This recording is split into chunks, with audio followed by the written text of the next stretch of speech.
is a powerful and blessed country with abundant resources and a timeline that dates back to more than 250,000 years ago. With China's colorful history comes with a multitude of fascinating cultures, one of which would be Cantonese opera. Cantonese opera is a traditional Chinese art form that consists of singing, acting, acrobatics, and martial arts. Now, do sit back and allow us to lead you in a journey exploring the beautiful realms of Cantonese opera, the one true art of the Chinese. Cantonese opera was imported from the northern part of China and then slowly migrated to the southern province of Guangdong in late 13th century. In the 12th century, there was a theatrical form called Nam Hai, Southern Opera, which was performed in public theatres of the capital city then. With the invasion of the Mongol army, the emperor fled with thousands of song people into the province of Guangdong in 1276, including some Nam Hai artists from the north. Thus Nam Hai was brought into Guangdong by these artists and developed into the earliest kind of Cantonese opera. Cantonese opera makeup is very unique and difficult to master. The red and white face is the most common type of makeup. The process is: first, apply a white-based foundation to the entire face. Then red rouge is spread across the eye area to the bridge of the nose. Afterwards, the eyebrows are drawn at a sharp upward angle. The eyes are also made to appear long. The lipstick is bright red. The makeup enhances the actors' facial features and explains a lot about their roles. Performers' hairstyles tell a lot about their character's age and status. Male scholars have hats with flaps on each side. Soldiers have simple hats, while generals have helmets with pheasant feathers. Warriors who lost a battle wear a ponytail-like hairstyle. They may swing the long hair in circles to show frustration or grief. Women have to put on pinzi, which are bangs. The characters' hairstyles range according to their social status, from a maid's simple bun to a married woman's jewel-bound long strands on each side. Early Cantonese opera costumes were usually decorated by intricate embroidery. They were made more eye-catching, such as beads and sequins sewn on costumes to glitter under stage lights, making them as lavish as the Peking opera costumes. The colors of the costumes also represented different meanings.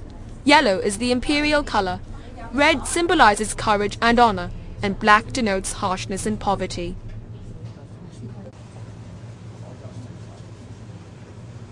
A very difficult aspect of Cantonese opera would be the coordination of singing, acting and moving at the same time.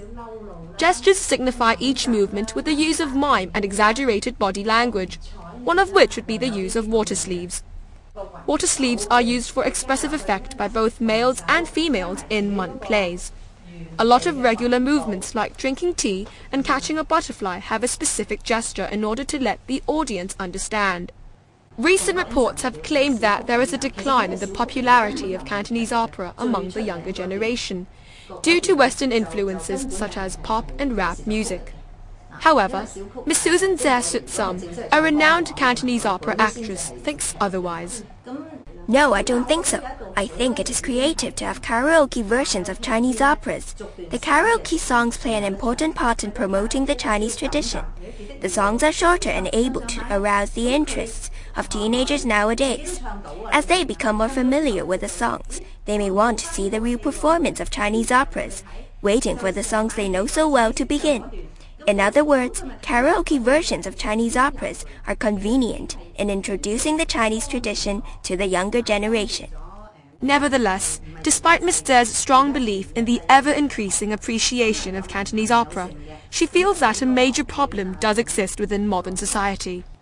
The problem is that there are not enough good scriptwriters. Scriptwriters have to be culturally educated, have a good knowledge of ancient texts, a strong sense of music, and a very good understanding of Chinese conventions in Chinese operas. Not all operas can consist of excitement and good language at the same time. Though we have a lot of scriptwriters nowadays, unfortunately they are not as culturally educated as they were 30 years ago, posing a great phenomenon to the continuity and improvement of Chinese operas in the near future. It was right after the Second World War, some 60 years ago, when people from all over the world who came to Hong Kong or passed by Hong Kong went to see Chinese operas. They liked them very much, especially the costumes and makeup. Their only regret was that they could not understand the Chinese language. Father Sheridan and a few former students of the Hong Kong Waiyan College ventured to put on Chinese plays spoken in English while retaining all the Chinese stage conventions. Originally, these operas in English were meant for introducing some of the Chinese culture to Westerners, but there were Chinese among the audience and they liked the operas too. Cantonese opera in English has added Western elements to the original Chinese opera, which gives it a spark of creativity and turns it into a fusion of Western and Chinese culture, making it all the more interesting. Mr. Wong, what inspired you to become involved in Cantonese opera in English in such a project? It was like this. Soon after the Second World War, many people came back to Hong Kong, especially Westerners, foreigners. They went to see the Chinese operas on stage, for example, and they appreciated all these stage arts and all that, the beautiful costumes, the gestures and all that. But they were sorry about this, that they were not able to understand the language. And that was the reason why we started to put on Chinese, not operas yet, plays with everything in Chinese way except the language. Then the language was in English. That was our first performance. And if you want to know more, we started to put in songs, Chinese songs, typically Chinese songs, but sung in English. That was our second one. And then we carried on with this for over 60 years. Mr. Wong, how do you feel about fusing Western elements into Chinese opera? Now, at first, we were putting on this for foreigners, Westerners, but then also the local people, Chinese and all, came to see our play and our operas. They enjoyed this very much, and then they started to ask us to do more and more for charity. We acted many times for the Tonghua hospitals, Kok. Also outside Hong Kong, we did it for Mount St. Joseph Hospital in Vancouver in Canada. And also, for example, Chinese Cultural Center in Toronto.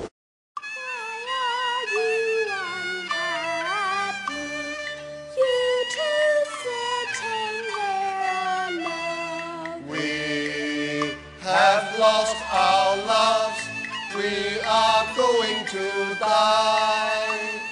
But both the ladies love you quite well. It is he, not I, who must wed the princess. It's the king, not I, who has ordered this. Then it must be changed. We must go to the king. Dying is no use. We'll find a way. Listen, and I will tell a story of the moon. Cantonese opera appears to be a most unique branch of Chinese art. As Chinese people ourselves, we should truly be proud of it. Hong Kong is Asia's world city, an exciting and up-to-date place that has been well known for mixing East with West. By infusing Western elements into the traditional art of Cantonese opera, we are furthermore proving Hong Kong to be a truly international city, combining our Western ideas with our one-of-a-kind, unique Chinese background. Thank you. 不王法律喺溫路嘅，霍老夫人大駕，自謀了人嚟，吩咐走用。